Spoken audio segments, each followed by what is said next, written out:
Kush, who the fuck is Kurt Pickstone? That'll be me, girlfriend. That'll be me. So we've got our special guests in. How you doing, Tristan? Can you hear me? Yeah, I can hear you. Yeah. Cool, cool. People, it's at that point of the show that we normally say like it's an introducing, but it's not an introducing because we've introduced them before. It's a revisited. So tell me who you are and what you're about. Yep. So I'm Tris. I'm the front man from the Mease, and we're just about to release our second album. So yeah, I think we chatted to you probably over a year ago after we released the first album, and yeah, we're ready to go again this week. Yeah, absolutely brilliant. And then we interviewed Council Cup because, we might have interviewed, I can't remember which way around we did it because he appeared in one of your tracks. And that was a genius track. I loved it. I just loved everything about that. And I'm proud to say that you're actually going to be playing at Dougie Fest 2024. That is right. Yeah, yeah, we're really looking forward to that. No, we are Yeah, too. We are too. We're yeah, looking forward to you welcoming you because we interact with loads of people, we promote loads of people, and we don't always physically meet them. It's impossible for us to go to. I feel guilty sometimes that we don't go to a load of bands' gigs, but if we went to all the bands' gigs, we'd never be home. Do you know what I mean? So yeah. we're best staying here, doing our bit, and then We'll come to you. and promote. Yeah, that's what I say. It's like come to our house. That's it. Come back to mine. It's the best way, isn't it? So we're really Absolutely. looking forward to it, and it's going to be a great show, and it's going to be great to have you there. So tell us a bit about the album then. Yeah, so we started recording probably midway through last year. So a couple of the tracks sort of originated off the back end of the first album sessions, but they sort of didn't quite weren't quite ready in time for the first album, and we thought we had plenty. So yeah, so we've sort of revisited a couple of those, and yeah, we've just been sort of writing as we were going. So the first song we released, "Waiting for the Sun," we released last summer, Yeah, and at the time we weren't 100% sure if that was just a single or the start of an album.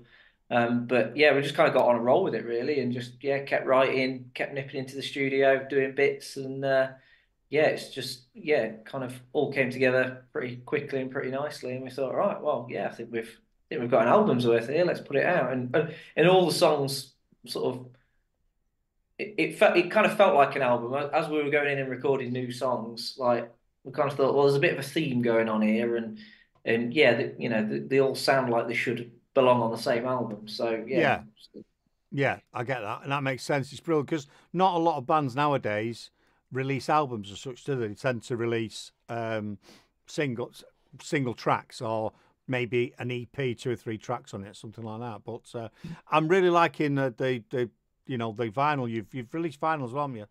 yeah, we have, yeah. So yeah, it's out on both CD and vinyl, and yeah, we like to spend some time on the artwork, and yeah, this time around the vinyl's bright red, which is pretty Yeah, eye catching. I like that. It's really cool, man. Yeah, I mean, so Guy, who sort of tends to do most of the kind of marketing side of the band, the lead guitarist, someone pointed out to me the other day that he's a Nottingham Forest fan. So I'm a Derby fan, but he's a Forest fan. And someone sort of pointed out that maybe he made the album red because of the team he supports, which on reflection isn't great. But to be fair, the first album was black and white, so I suppose that's fair enough. Yeah, but I think it's quite eye-catching. I mean, I think I shared it. I've shared. Well, sorry, I've done a post on Mixcloud, which is it's got the artwork on it. I'll try and find it because I did download it. It did come into me to me thing, yeah. So I'll find it at some point. Yeah. So I think it's quite cool. Oh, here it is for the viewers at home. Great for radio. This great for radio. Here you go, people. Have you feast your eyes on that. So that's the album there. Loving it. It's, what's the car? Is it a Ford? I don't know. I don't. It's like something out of a horror film, doesn't it? Um, Yeah, well, yeah. So it's actually the image is actually an AI generated image. So we kind of nice. had this picture and idea of what we wanted the front cover to look like. Yeah. But we decided it'd be a bit expensive to actually go and hire the car and drive out into the woods in the middle of the night. and So and, and that's AI is a bit of an issue, but that's a prime example where it can work for you, can't it? So you can end up with that because it's. I've still got on screen, by the way. We'll be on back in a minute, but it's quite eye catching. I think the colour of it's wonderful, and the red album works. And that actually that photograph that's been taken works as well with the guitars in the back. The way that's been done Yeah. is absolutely brilliant. It's a good composition, as they say. Very good Yeah, composition. cheers. Yeah, yeah. I have to give a bit of a shout out to John, our bass player, because he's also a bit of a budding photographer in his spare time. So Yeah. yeah, he every time we go into the rehearsal studio or go in to record, he always brings his camera with him, and he's always snapping away. And Top yeah, man, top he's man. got It's great great. show. You need you need the content, but I do like it. It's great, and we're looking forward to hearing it as well. We have got a track lined up which we'll play at the end of this. What is it? What's she picked? What's she selected? Hypnotized. She's selected for you.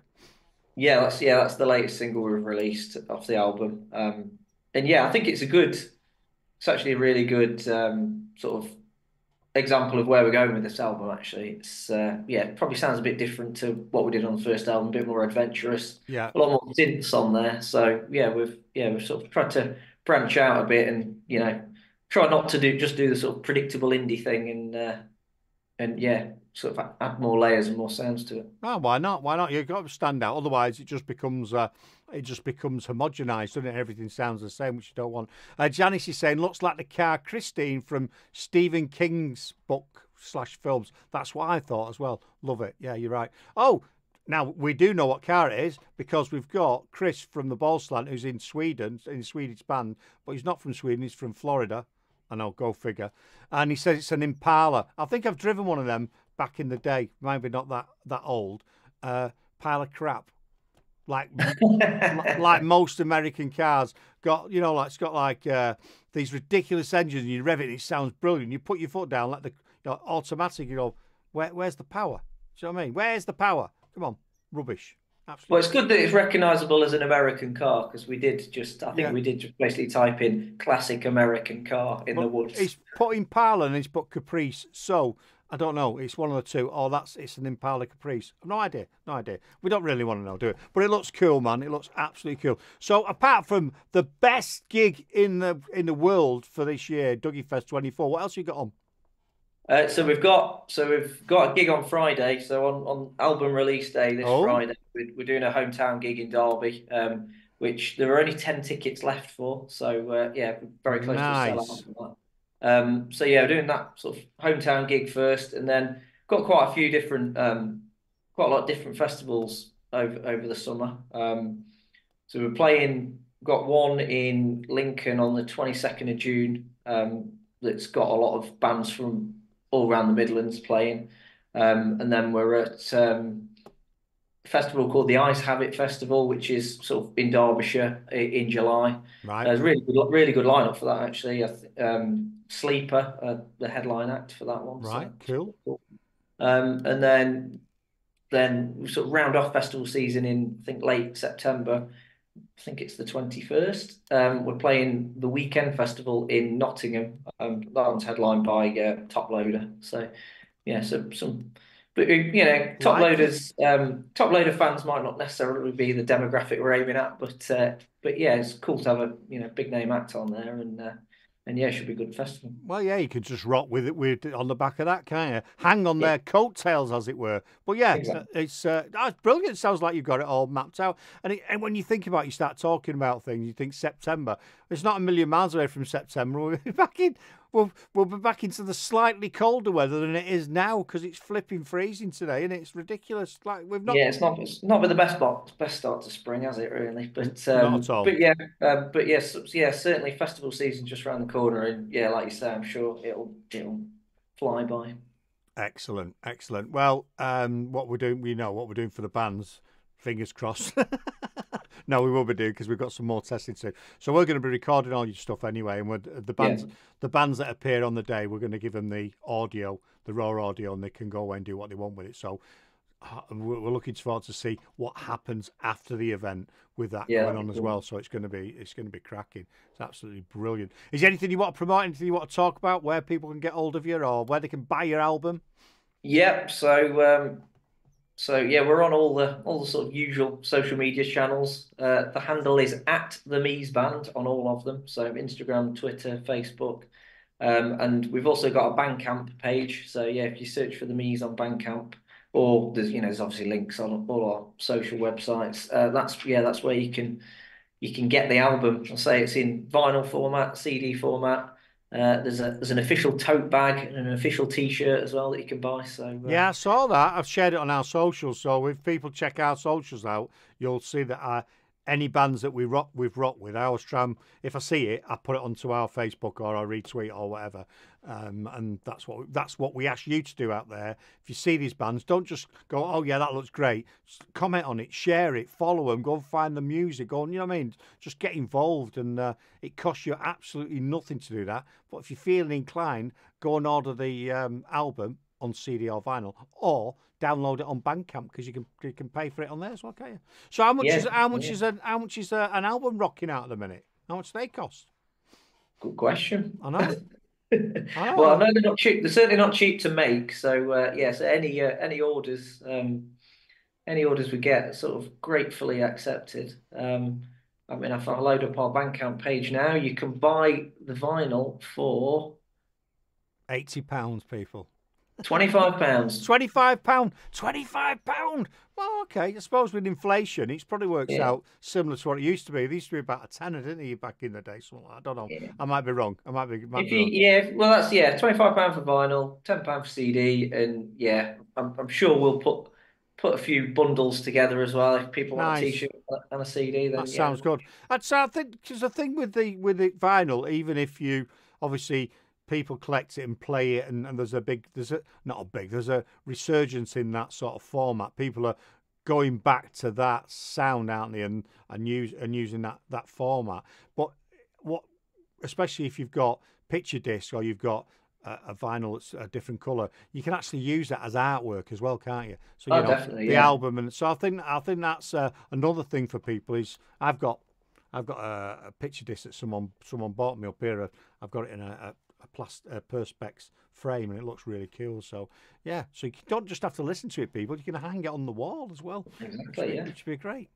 Wonderful. Is there anything I've not asked you? What else? Is there anything you want to promote apart from your new album? Nice. And it's all about the new album for us, really. And as I say, if anyone from the Midlands, or I'll say further afield, I mean, we're playing at the Vic Inn in Derby on Friday night. So there's a handful of tickets left. It's right next to Derby train station. So if you're within an hour of Derby on the train, then come on down. And that's cool. So you can go, have a few scoops, people, jump back on the train, go home, or exactly, make a night of it. We'll be finished before 10:30, which is kind of last train home. I know. It's mad. They want to use public transport, yet the public transport doesn't run after about 10 o'clock in most places. It's like, so you can't go out for a meal or go and watch a gig because you've got to get back, haven't you? Oh, Posty Ross has asked a question. He says, what is your favourite track on your new album? It's a good one. We've been discussing this as a band, and we were out having a curry the other night and sort of went round the table and said, what's your favourite track? And we all came up with a different one. I think my favourite at the minute is Paint a Picture, which we've not actually released formally as a single. I think we released it as a bit of a freebie preview for anyone who pre-ordered the album a few months ago. And we got a lot of good feedback on that album, on that song. And I guess it's partially the modest choice as well, because Guy, the lead guitarist, actually wrote that one. So I can't take too much credit for that one. But it's really good tune, and definitely my favourite playing live as well. Like, it's one of them where we make a big noise at the end, and everyone sort of piles in and gets involved at the end. So it's great. No, it's brilliant. It's brilliant. Yeah, it's good. Look, we're looking forward to the release and seeing what that does, and what you do here. So it's we've still got a few bits and bobs to do, me and Mr. King, but we're 99% there. So we'll be all right on the day. We'll have it large. So last year, what happened? People came. We expected bands to come, set up, and go. Some did because they had other commitments, but we was amazed by the man that came and just stayed all day. It was like, didn't expect this. yeah, exactly. Yeah, I mean, it's great to have so many good bands together, and it's always good to get to know the other bands and have a good chinwag with everybody. Yeah, it's good. I mean, as long as Derby County get the job done on Saturday and get automatic promotion. If not, I might be rushing off somewhere to go and watch the playoff final. If fine, but for your benefit, I hope they do. That'd be great, wouldn't it? It'd be wonderful if that happened for you. But you're right. The lineup for the day any one of them. We've got Coastal Fire Department as headline. They're coming from Guernsey, but everyone on the bill, everyone that's coming and set and agreed to come could headline it. Every band, we've not just grabbed any band and gone, oh, well, come and play, or would you like to play? We've specifically picked, we could have done a full weekend of stonking bands. So it's quite difficult when we do pick bands, and others will go, I wonder why they've not asked us, or why have they not got them on, and why haven't they got them? But, you know, we're restricted. We've got 8 acts on during the day, and we think that's enough. Well, too many, really. But I think it's going to be a cracking day. Bungie's on. He says, earliest memories of hearing music. Oof. That's a good one, isn't it? That's a cracking That is a one. good one, yeah. I don't know what the earliest track I can think of is. I mean, I know the first one that I got in physical format. It was the WWF Superstars. I think I got their single as a birthday present when I was about 6 or 7. Wow. And I definitely remember. Yeah, this will sort of show how old I am. I definitely remember Mr. Blobby being #1 in the charts. So Yeah. that was one of my earlier memories. So. Wonderful. So, you know, your True musical heritage. Yeah, your building blocks for your music is not on solid ground, is it? So to produce what you're producing, all I could think when you was telling me that those two things was, well, that's probably forced you to go, do you know what? This is absolute dross. I'm going to create something that is much better than Mr. Blobby.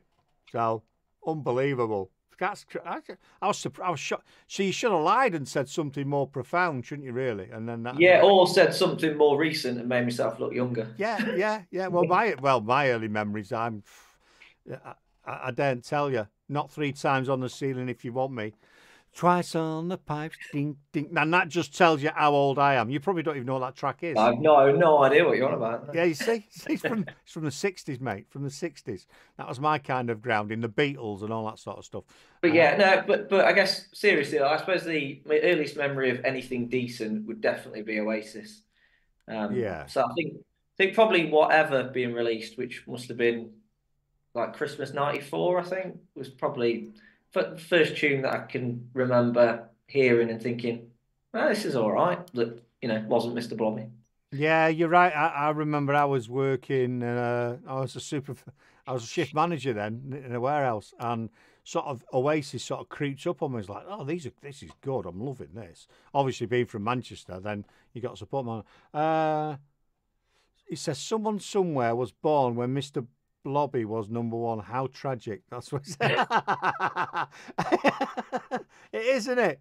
I think it even got to Christmas #1, that. It did, yeah. Yeah. And so probably knocked some amazing band off getting to #1. And that's what I hate about those crappy Christmas tracks that make it. It's awful, isn't it? It's just ridiculous.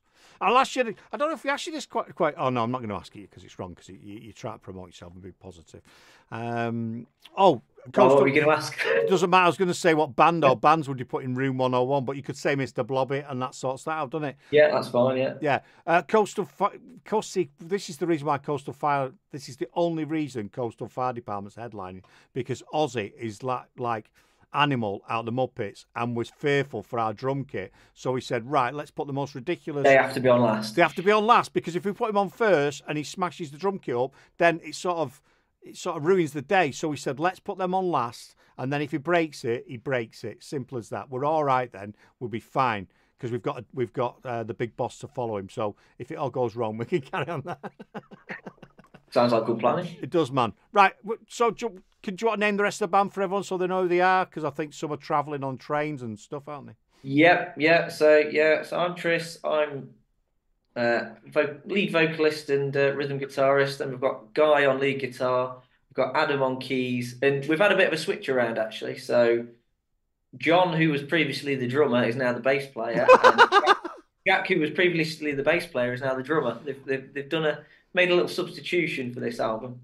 Wow, that's interesting. I thought when you said we've had a bit of a switch around, I thought it was a bit like ABBA, but you won't even remember that because you're too young. Because they swap partners, mate two, male two, and they swap partners. I mean, and carried on. I mean, how mental are they? And it says, and you think the drum kit's safe with Munich. I know they're bad as well. Right, I'm going to let you go, but tell us what this track, Hypnotise, is all about. So it's basically about kind of the idea of the track is sort of saying that everyone in the world, to some degree, is a little bit hypnotized, whether it's what they're seeing in the news or what they believe in, and just that we, not to put too much of a downer at the end of the interview, but that we might be slowly sleepwalking into disaster and not focusing on the important things in life. You're right, because we've gone from being able to have a discussion with someone, even if we're all polar opposites, to have a meaningful discussion with someone and go, oh yeah, that makes sense, or that makes sense, to being totally black and white, right and wrong. We're all right, you're all wrong, and a lot of it's social media that's been fed to people, and we end up in one camp or the other camp, and it's not good. So you're right, we are sleepwalking into a disaster, really, aren't we? Right, I'm going to play this track. I'm going to let you get on with your evening. See you on the 18th of May. Going to love it.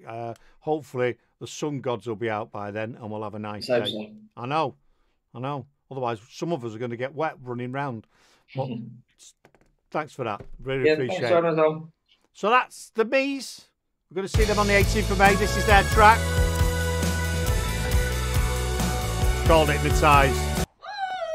This is Kate Bush. Who the fuck is Kurt Pickstone?